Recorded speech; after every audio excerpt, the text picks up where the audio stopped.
اعوذ باللہ من الشیطان الرجیم بسم اللہ الرحمن الرحیم وما تفرقوا الا من بعد ما جاءهم العلم بغیا بینہم، اور انہوں نے تفرقہ نہیں کیا اور یہ نہیں تقسیم ہوئے مگر اس کے بعد کہ ان کے پاس علم آ چکا تھا۔ اب یہ جو اقامت دین کا دعوت لے کر حضور کھڑے ہوئے تو ایک تو ان کے مخاطبین مشرک تھے، فرمایا کہ اے مشرک، اے نبی صلی اللہ علیہ وسلم، یہ مشرکین کے لیے تو ہے ہی بہت مشکل بات کہ آپ کی بات کو قبول کر سکے۔ کبر علی المشرکین ما تدعوہم الیہ، تو بہت بعید ہے اس سے۔ البتہ آپ کو اگر یہ خیال ہو کہ یہ اہل کتاب جو ہیں یہ تو واقف ہیں اللہ سے، کتاب سے، تورات سے، انجیل سے، اور یہ تو قیامت کو بھی مانتے ہیں، فرشتوں کو مانتے ہیں، سب کچھ مانتے ہیں، یہ تو آسانی سے مان لیں گے، یہ بھی امید نہ رکھیے آپ۔ یہاں حضور کو بتایا جا رہا ہے کہ آپ ایسی توقعات نہ رکھیں، اس لیے کہ ان لوگوں نے تفرقہ ڈالا ہے جبکہ ان کے پاس حق آ چکا تھا۔ کس لیے؟ وما تفرقوا الا من بعد ما جاءهم العلم بغیا بینہم، یہ آپس میں زدم زدہ ہے، آپس میں کون اوپر اور کون نیچے کی بحث میں یہ پڑے ہوئے ہیں، تو یہ آپ کو کیسے اوپر مان لیں گے؟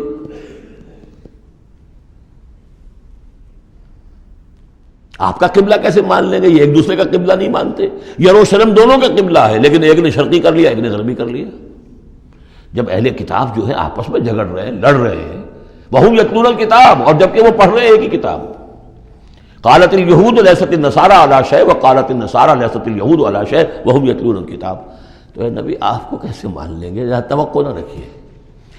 توقع اگر ہوتی ہے انسان کو تو پھر مایوسی ہوتی ہے۔ Be prepared for the worst, پھر جو اللہ کی طرف سے آ گیا اس کے اوپر شکر ادا کیجیے، امید نہ رکھیے۔ امید زیادہ رکھیں گے تو جلدی مایوس ہو جائیں گے، تھک جائیں گے۔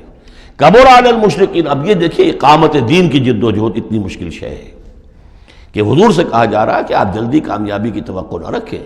مشرکین کے لیے تو خیر یہ بہت بھاری ہے ہی، ان اہل کتاب سے بھی کوئی توقع نہ رکھیے۔ وما تفرقوا الا من بعد ما جاءهم العلم بغیا بینہم ولولا کلمۃ سبقت من ربک الی اجل مسمى، اور اگر وہ بات پہلے ہی سے تیرے رب کی جانب سے طے نہ ہو چکی ہوتی کہ ان کے لیے ایک اجل مسمى، ایک معین وقت ہے، لقضی بینہم، ان کے جو اختلافات ہیں ان کے فیصلے ابھی چکا دیے جاتے۔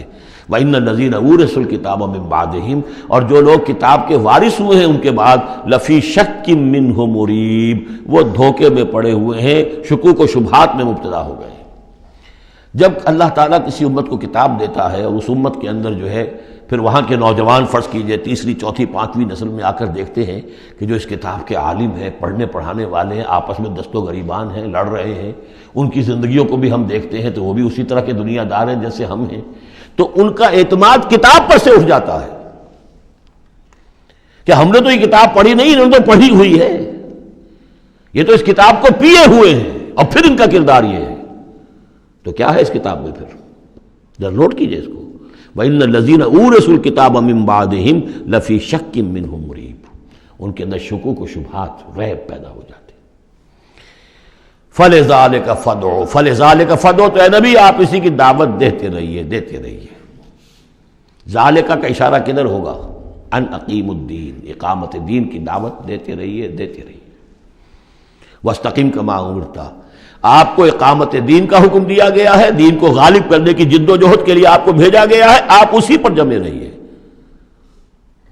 Never settle for anything less, یہ تو چاہیں گے کمپرومائز کرنا، وَدُّوا لَوْ تُدْهِنُوا فَيُدْهِنُونَ، یہ کافر تو چاہیں گے کہ آپ ذرا نرم پڑے تو وہ بھی نرم پڑ جائیں، لیکن آپ نہیں، آپ کھڑے رہے۔ الحق من ربکم، سورہ کہف میں ہم پڑھ چکے ہیں، الحق من ربکم فمن شاء فلیؤمن ومن شاء فلیکفر، یہ حق ہے تمہارے رب کی طرف سے، جو چاہے پورے پر ایمان لائے، جو چاہے چھوڑ دے، دفع ہو جائے۔ اللہ کو تمہاری ضرورت نہیں ہے، تمہیں اللہ کی ضرورت ہے۔ فَلِذَلِكَ فَادْعُ وَاسْتَقِمْ كَمَا أُمِرْتَ وَلَا تَتَّبِعْ أَهْوَاءَهُمْ، ان کی خواہشات کی پیروی نہ کیجیے۔ یہی بات تو ہے جو پھر آگے سورہ بقرہ میں آئی۔ آگے اس لیے کہہ رہا ہوں کہ نازل تو بعد میں ہوگی نا، ابھی 5-6 سال کے بعد نازل ہوگی سورہ بقرہ۔ لن ترضى عنك اليهود ولا النصارى حتى تتبع ملتهم، اے نبی یہودی اور نصرانی آپ سے راضی نہیں ہوں گے جب تک کہ آپ ان کی پیروی نہ کریں۔ وہ تو کہیں گے ہمارے پیچھے چلو، ہماری گدیاں ہیں، ہماری خانقاہیں چلی آ رہی ہیں، ہمارے مدرسے ہیں، ہمارے یہاں پہ یہ جو ہے مسندیں ہیں ہمارے پیچھے چلو، ہم تمہارے پیچھے کیوں چلیں؟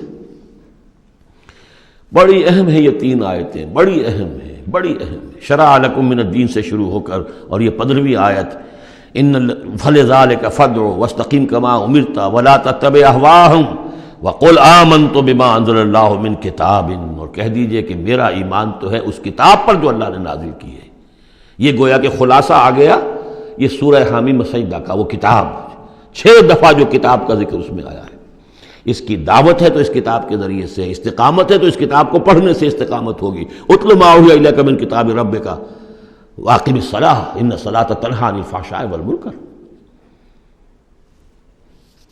وَأُمِرْتُ لِأَعْدِلَ بَيْنَكُمْ، اور کہہ دیجئے مجھے حکم ہوا ہے تمہارے مابین عدل قائم کروں۔ تم مجھے کوئی واعظ نہ سمجھو، واعظ گو، واعظ قصہ گو، واعظ کہنے کے لیے آئے، اچھی باتیں کہیں، لوگ بھی گردن جھکا کے سن لیتے ہیں، یہ بھی واعظ کہہ کے چلے جائیں گے، کچھ خدمت کر دیں گے ان کی، اللہ خیر صلی اللہ، ایک محفل ہم نے منعقد کر لی، ثواب ہو گیا۔ حضور نے فرمایا مجھے حکم ہوا ہے عدل قائم کروں، جیسے کہ حضرت ابو بکر نے کہا تھا، لوگوں جب بیعت خلافت ہوئی ہے تم میں سے ہر کمزور میرے نزدیک قوی ہوگا جب تک کہ اسے اس کا حق دلوا نہ دوں، اور ہر قوی ضعیف ہوگا جب تک کہ اسے حق وصول نہ کروں۔ عدل کو قائم کرنے کے لیے مجھے بھیجا ہے۔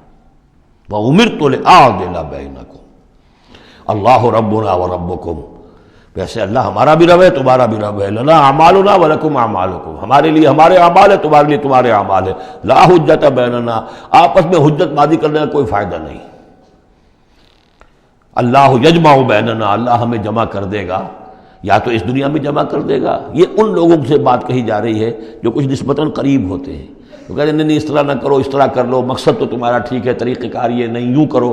کہیے بھائی دیکھیے ہمارے سامنے جو طریقہ کار ہے ہم اس پر کام کر رہے ہیں، ہمیں وہی صحیح معلوم ہو رہا ہے، آپ کو کوئی اور اچھا لگتا ہے آپ اس پر کام کیجیے، اس میں حجت بازی کیا ضرورت ہے؟ آپ بھی مخلص ہیں ہم بھی مخلص ہیں، مقصد ہمارا ایک ہے، آج نہیں تو کل جمع ہو جائیں گے۔ یا آپ پر واضح ہو جائے گا کہ ہمارا طریقہ کار غلط تھا، یا ہم پر واضح ہو جائے گا کہ ہم نے جسے صحیح سمجھا تھا وہ غلط تھا، جڑ جائیں گے۔ جب تک آپ سمجھ رہے ہیں کہ آپ کا طریقہ کار صحیح ہے، ہم سمجھتے ہیں کہ ہمارا طریقہ کار صحیح ہے، آپ اس پر عمل کیجیے، ہم اس پر عمل کریں گے۔ اللہ ربنا وربکم لنا اعمالنا ولکم اعمالکم لا حجت بیننا وبینکم اللہ یجمع بیننا، اللہ ہمیں جمع کر دے گا، آج نہیں تو کل، کل نہیں تو پرسوں۔ جیسے منی سے چلتے ہیں قافلے، لاکھوں قافلے ہوتے ہیں جو چلتے ہیں، اور وہ 8 9 10 سڑکیں ہیں، سڑکیں کیا ہیں، وہ سب کے سب فٹ بال کے گراؤنڈز ہیں، چل رہے ہیں قافلے، لیکن سب سڑکیں جو ہیں وہ کنورج کر رہی ہیں عرفات پر۔ جیسے جیسے قافلے بڑھ رہے ہیں وہ سڑکوں کے مابین فاصلے کم ہو رہے ہیں۔ تو اگر تو ہماری منزل واقعی اقامت دین ہے تو چاہے ہم اس سڑک سے آ رہے ہیں چاہے اس سڑک سے آ رہے ہیں، آگے پہنچ جائیں گے۔ اللہ یجمع بیننا، میدان عرفات میں تو ہم جمع ہو جائیں گے نا۔ اور بالفرض اگر دنیا میں ہم جمع نہ ہوئے، الیہ المصیر، ایک دن تو آنا ہے نا قیامت کا، جب اللہ کی طرف اللہ کی عدالت میں کھڑے ہوں گے، وہاں تو ایک جگہ ہوں گے کہ نہیں؟ وہاں دودھ کا دودھ پانی کا پانی علیحدہ ہو جائے گا۔